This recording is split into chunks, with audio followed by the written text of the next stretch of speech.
EVM Asif Raza, Jan Javed Hassan, distinguished members of the faculty and our very dear students, Assalamu alaikum. It is indeed a great honor for me to come to such a wonderful university. I have been to few universities, not as a guest speaker, but as a visitor. And nowhere the overall infrastructure, the layout, and the facilities have impressed me that much as UMT has done. I'm also very grateful for those who use very kind words for me and my introduction. The topic given to me is security situation, historical perspective, and future challenges. And I know most of you are interested in knowing more than what you already know about the recent conflict between Pakistan and India. And I'm going to talk very little about it.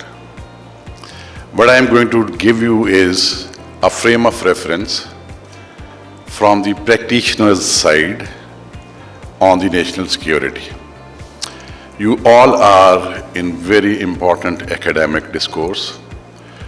You are the one who are analyzing, learning, stretching your mind on the theoretical concepts of national security, international relations, regional dynamics, international politics, world order, etc., etc. But whenever the theoretical concepts are translated to implementation tools, there is always inherent flexibility in the theoretical concepts, which is twisted, manipulated, and adjusted according to the environment where you want to apply it. Hence, the perspective of a practitioner, not only of security, but everything else, would not ideally fit into the theoretical framework. So wherever I contradict what have you learned here, listen it with patience, and towards the end you can educate me from your own perspective, whichever way you want to do during the Q&A. In today's world, there is no nation state which is absolutely secure. If you go through the definition of security or national security, the list is too long. I will just present to you 4 definitions which I think are very comprehensive and also very relevant to understanding the entire spectrum of security or national security. The first definition, one-liner, is very simple. Security is absence of threat. So by this analogy and interpretation, there is no nation state in the world which is secure. It is ideal. Even the US is not secure because US also has threat, some perceived and some genuine.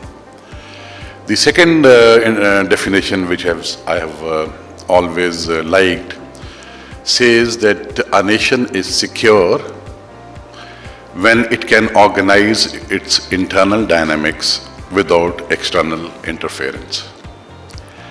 And that too is an illusionary concept, although every state would always aspire to achieve it, but it's not achievable.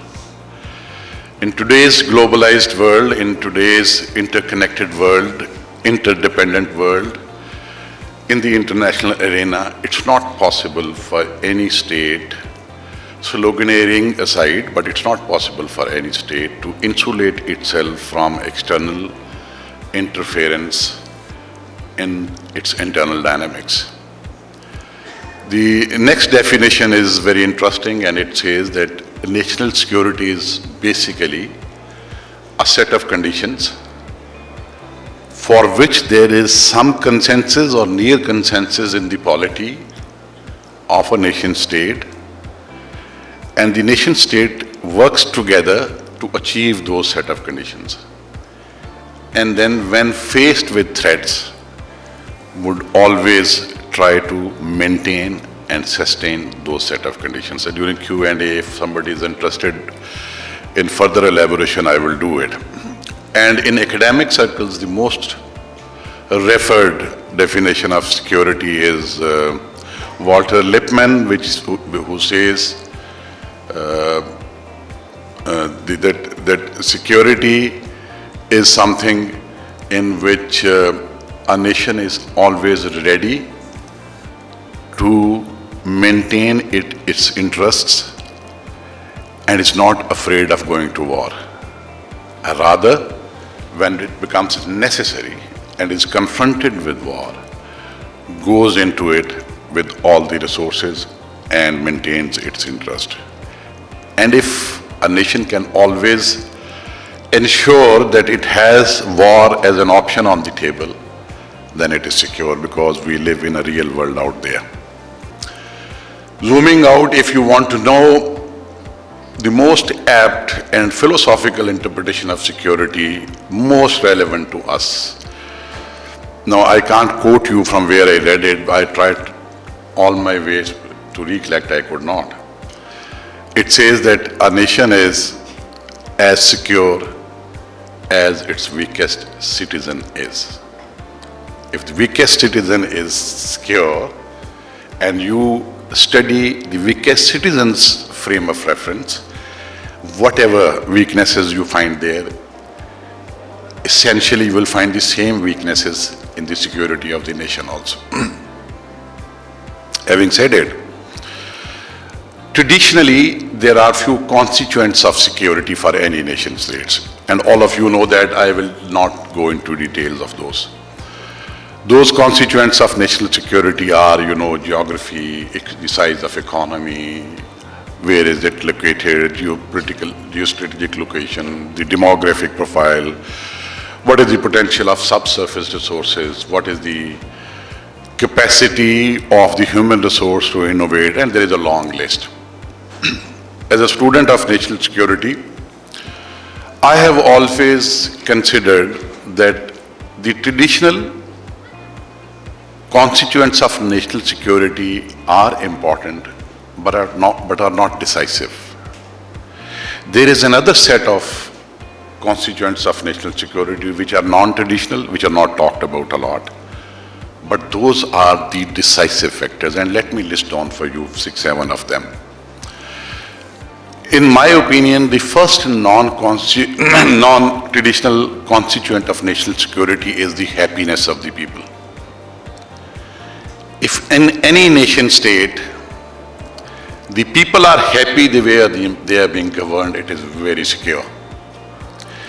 And irrespective of where it stands in the domain of sum total of the traditional constituents of national security, it has very important geographical location, it has huge reservoir of natural resources, it has huge demography, very strong armed forces.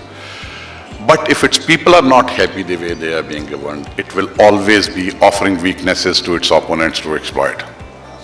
So I would urge you to have some research on it and publish maybe a few papers on it. The next constituent of, you can keep collecting in your mind the examples of such nation states in accordance with what I am listing down for you, and if you want to comment and want me to elaborate further, I'll do it in Q&A. The next very important constituent of national security or security is the relationship, is the strong sense of belonging of each individual with the state. Now listen to it with patience and open mind. Don't link it with patriotism. You all know better than me that human beings, it has been a foregone conclusion, human beings are basically territorial. By nature they are territorial. So you cannot put a question mark on the patriotic feeling of any human being.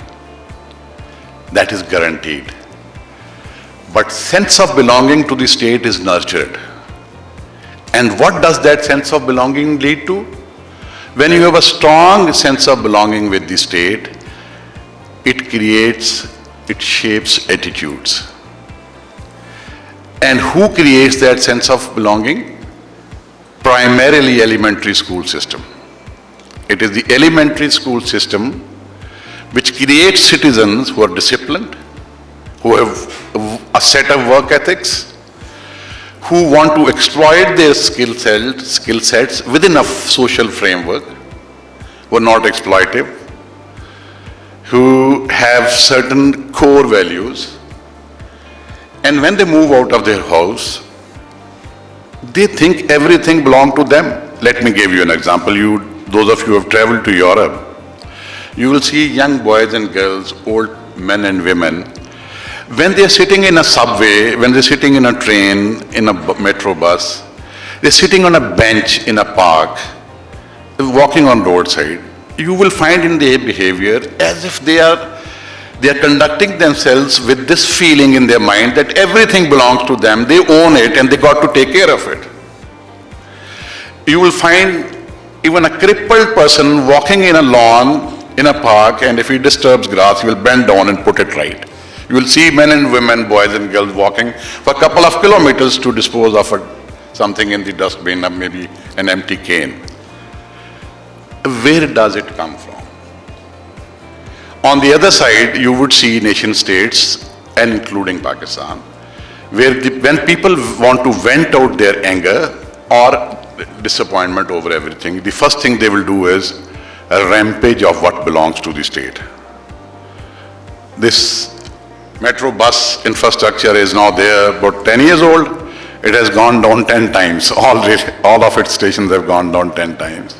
How many banks have gone down, right? How many state-owned infrastructure elsewhere has gone down? You are all very aware of it. So why is it so? Because the sense of belonging and the ownership to all that exists in the state is weak here. And why is it weak? I'll throw it as a research question for you, that wherever in the West or East, behaviorally that relationship is stronger, find out how did they do it. And you will find a simple answer. They started investing heavily for creating citizens who are more responsible, disciplined, and have a very strong sense of belonging with the state. And how did they do it? They put 2-3 generations continuously through a very strong elementary school system which creates that set of skills and attitudes in a citizen. The next very important constituent, non-traditional of the security is what ordinarily is called social contract, and you must be having its 20 interpretations, but let me give you, as a layman, a very simple interpretation of what is a social contract. It is simply the relationship between the citizen and the state. It is two-way. In the sense of belonging, at times it could be unidirectional, but this is always two-way. And how does it manifest? Very simple thing. Those of you who have traveled to Japan, to the European countries or to the US, and now the Middle East also, but in Middle East the paradigm is different. You would find at midnight on the roadside, a man or a woman going on a road and stopping dead on red light and waiting for it to go green. Now, ordinarily people think that it's all because of fear of law. It isn't because of fear of law. The 10-15% will have fear of law. Majority, 89% will have this mindset that I'm not supposed to do it. And they won't do it. Why? Because the state doesn't want them to do it. On the contrary, if there are 50 people silently with their play cards in their hands protesting over something, let's say standing in 10 Downing Street, couple of days later, somebody from government will come and interact with them and ask them what are they protesting over. Why is it that? Because the state now wants to hear if there is any policy which they have adopted and gone wrong, listen to what the citizens say about it. So in a nutshell, the state doesn't do anything which the citizens don't want. And the citizen doesn't do anything which the state doesn't want. Now, related to our dynamics. If you are traveling on the road at midnight, this one road, और अगर आप वहाँ खड़े हो जाएं red light पे, तो सारे गुजरने वाले मुड़ के देखते हैं पीछे कि दिमाग खराब है इसका खड़ा है ये. It has happened with me also. On the contrary, अगर 5,000 बंदा, if they are protesting on the Charing Cross in Lahore, nobody is going to come and speak to them, engage with them. So this relationship, social contract, is very weak, and it creates such fault lines which then create very bad consequences for the security. And I won't explain it further, but the next very, very important non-traditional constituent is control over religious sentiment and practices. Pick up any nation state in the world which is doing better than us today in the international system, and you will find that they have regulated the religion, its practices, and its sentiment in a manner that within the boundary of your home you are free to do anything, everything in accordance with your set of beliefs. But the moment you step out, you are responsible to make sure that your religious practices and your religious rituals do not impact others. And any nation state which has not had such control over or regulated the religion is suffering, whether it be in any continent of the world. Another very important non-traditional constituent of national security is if you are having a federal structure in any country, and particularly those countries which are ethnically, linguistically, and to some extent religiously also not homogeneous but heterogeneous. If a country is linguistically, racially, ethnically homogeneous, it is very easy to solidify the internal front and move with confidence ahead. But wherever you will find a state in these dimensions heterogeneous, it will always struggle. And the best way to avoid that struggle and make sure that you remain internally cohesive is a very strong relationship between the center and federating units, if you are following a federal structure. If the provincial setups or the federating units are not looking towards the center with the hope for shared prosperity in the future, you will be weak in your national security dynamics.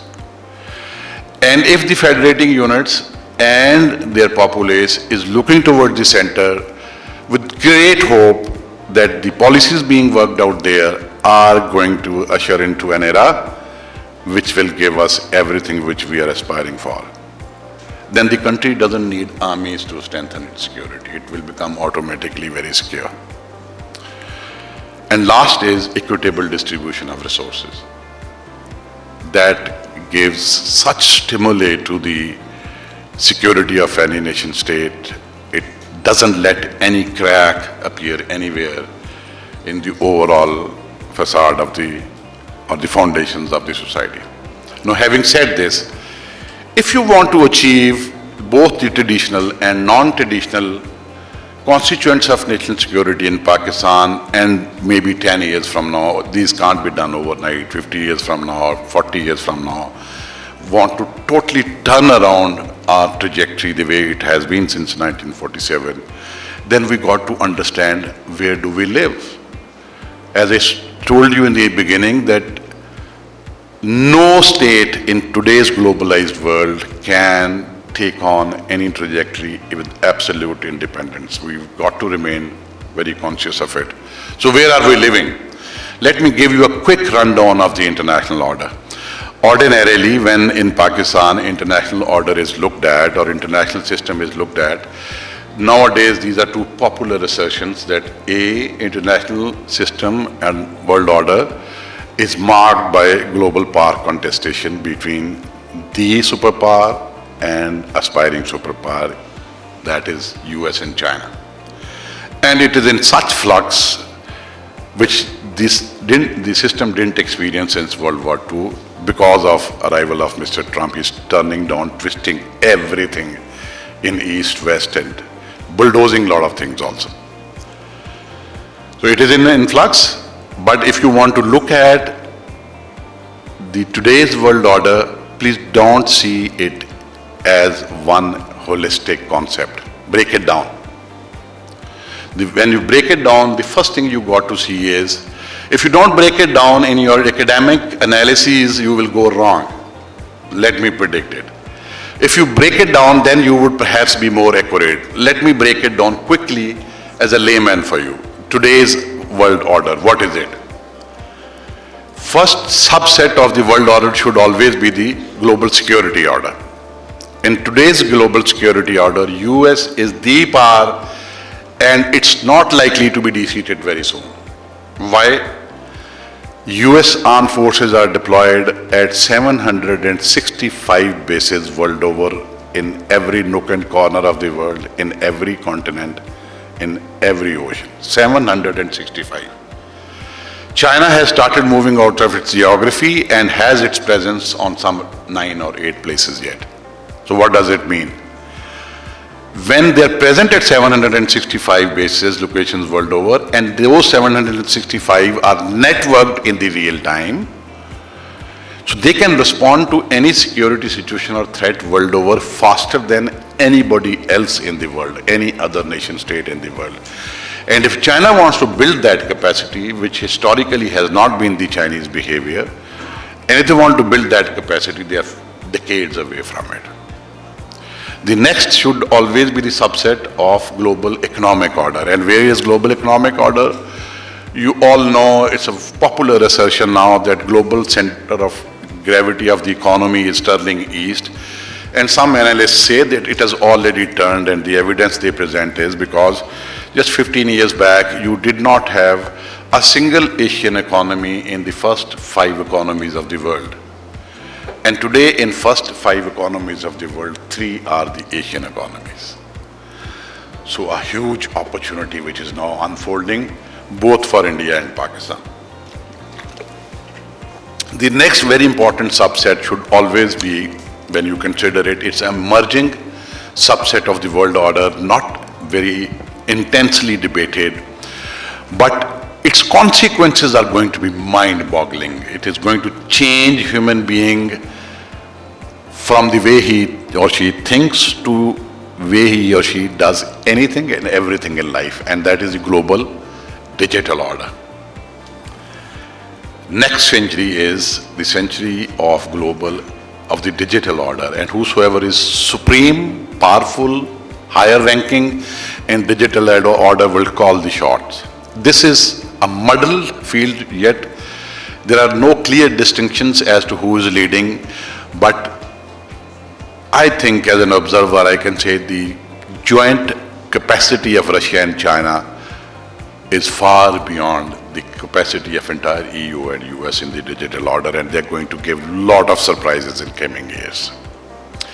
So from the employment of forces to regulating trade to economy to individual choices to collective national choices, everything is going to get subordinated to the digital order, and you've got to study it very carefully, who's doing what in it and what is Pakistan doing in it also.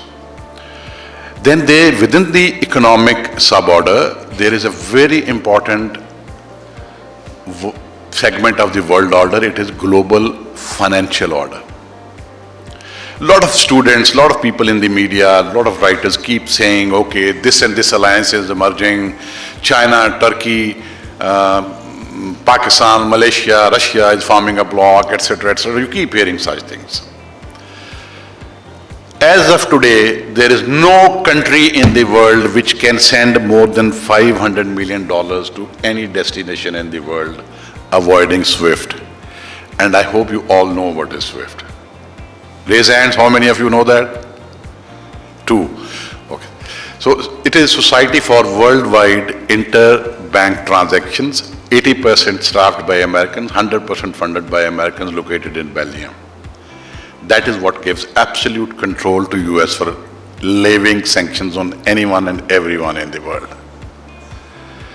Now Russia, China and BRICS are trying their best to bring an alternative to it and bypass it. So far, it seems very distant.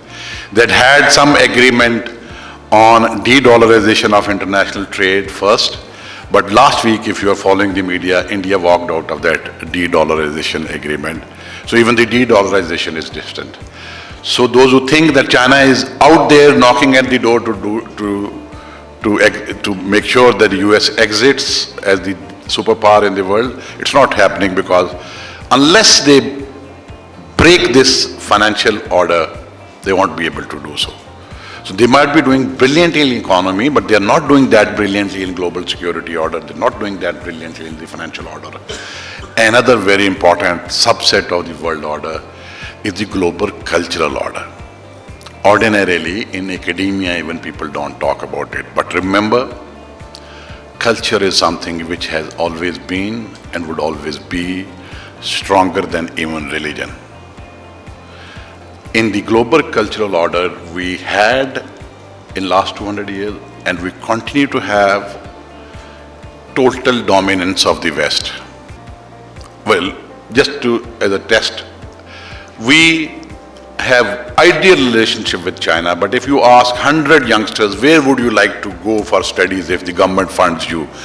Oxford or Beijing? So 99 will say Oxford. If there is a new trend, a new bag for ladies coming up from the streets of Spain and one coming from Shanghai, 99% females would like to have Coach and not yuan what they produce there. Am I right? If there's a new trend in the length of jeans or the colors of jeans, what comes to you from EU and America, you would prefer that or something coming from Xinjiang in China?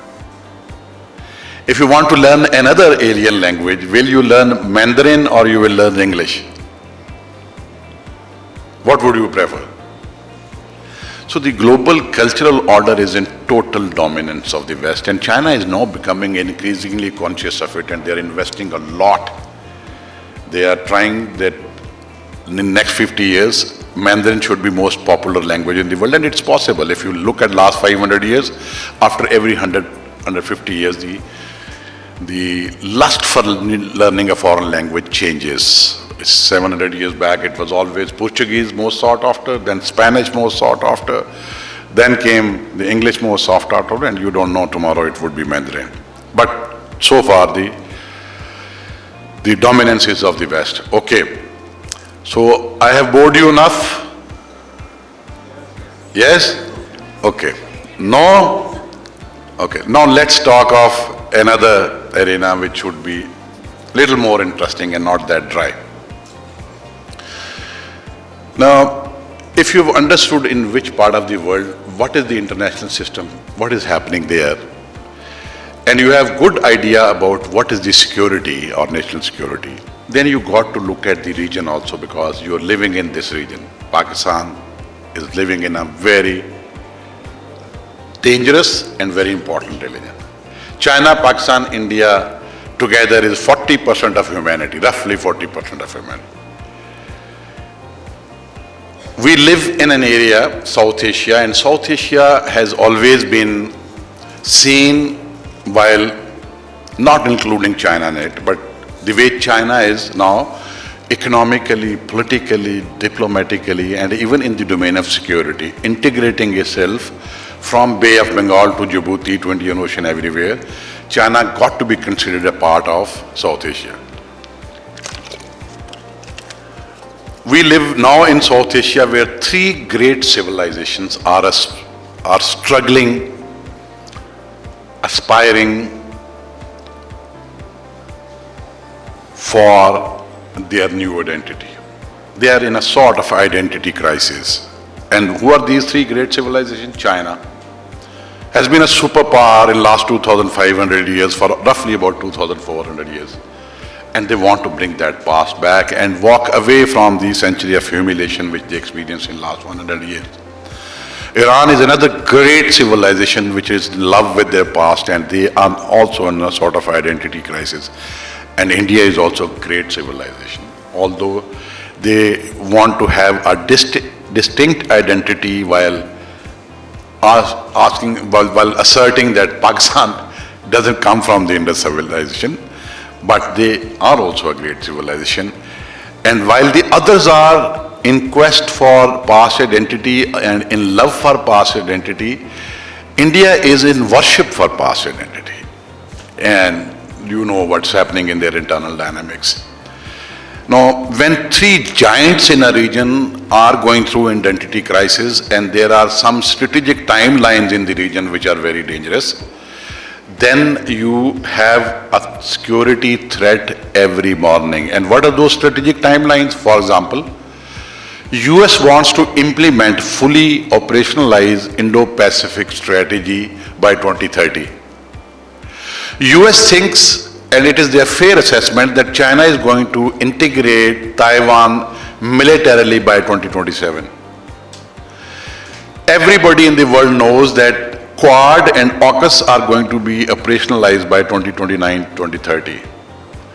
Everyone knows that China has declared by 2035 their armies, which is today a low-tech armed forces, are going to be medium-tech armed forces, and by 2040 they want to have high-tech armed forces, and by 2049 they want to be the superpower in the world. And this is not a guesswork. President Xi has laid down these timelines. So now you got to see the regional security dynamics in the framework of two realities. A, identity crisis amongst three giants. B, what is happening in the geopolitical and geostrategic arena. And this is where you got to find Pakistan's national security, and not only in the context of internal dynamics, but the internal dynamics also, in line with those particularly non-constituent, the non-traditional constituents of national security. Now, I don't know in your faculty and yourself in your academic discourse would have a far better frame of reference to analyze the security of Pakistan. But what I have laid out for you, do consider this also as an important tool for commenting, analyzing, researching on Pakistan's national security in future. Start from the international arena and come down to the region and then Pakistan. Coming to the recent conflict, India-Pakistan conflict. Why did it happen? The best litmus test of a policy, as you must be discussing amongst yourselves also, is that when you roll it out as a manager, as head of an organization, a corporate entity, or a nation state, as you put it through implementation, with the passage of time, it should open up your options. When you roll out a policy at that time, if you had two options and 2 years down the road you have 6 options, it's a good policy. And in case you roll out a policy, with the passage of time, it starts shrinking your options. At the end of the day, you box yourself in and you're left with only one option, then it's a bad policy. Since 2014, because of the hate towards Islam, hubris and hate, extreme hate towards Islam and Muslims in Pakistan, BJP has been charging their populace that if there is an act of terrorism sponsored by Pakistan, we will punish Pakistan militarily. And in their own military thinking, military thought and political thought, they have had a lot of discussion on something called punitive deterrence. Okay, we will punish Pakistan so much that it will be deterred to do anything in future. So what you saw from 6th to 10th May was a manifestation of punitive deterrence from the side of Indian. And while implementing it, they grossly underestimated Pakistan's power potential. Their strategic calculus went absolutely wrong. They assured it to the Americans that Pakistan will not respond.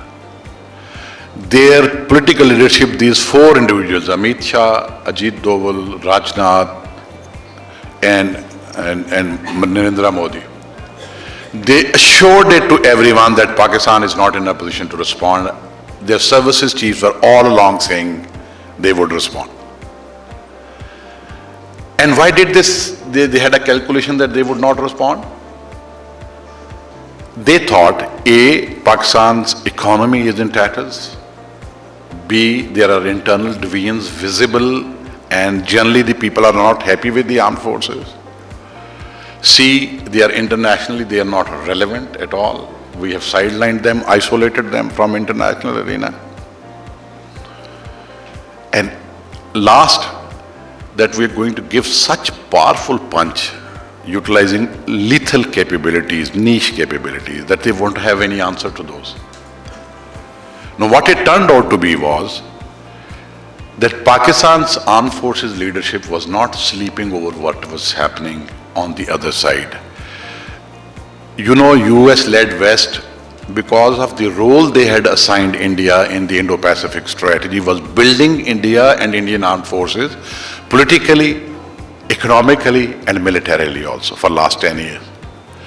There were so many capabilities flowing in, and since West had sanctioned Pakistan that you cannot buy any military hardware from anywhere in the West, so they thought with Rafale and all other capabilities coming in, we are going to give a surprise to Pakistan. But on the other side, since I have been on those appointments where the developmental strategy, the hardware, everything is worked out, we were silently preparing an answer to every piece of equipment they were acquiring.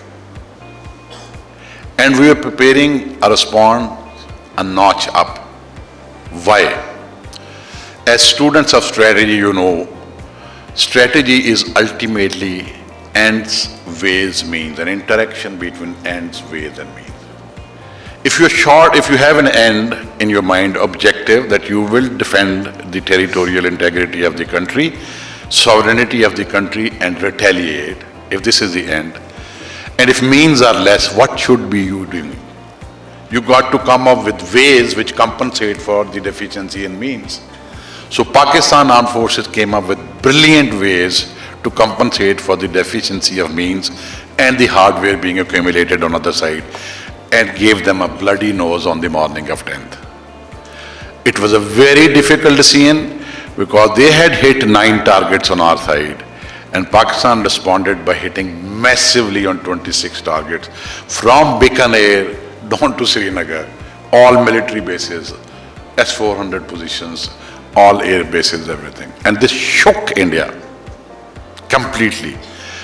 And alongside that, Pakistan could unleash such cyber capabilities that we could shut down 70% of India's electric grid. It happened, disrupt their railway communications, everything, and many other things.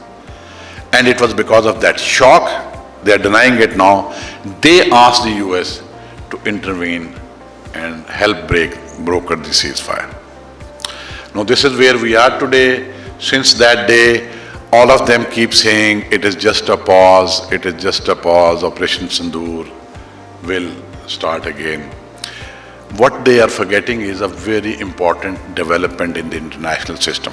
The international system is being steered with very resolute intentions by US and Mr. Trump towards an era which is averse to war.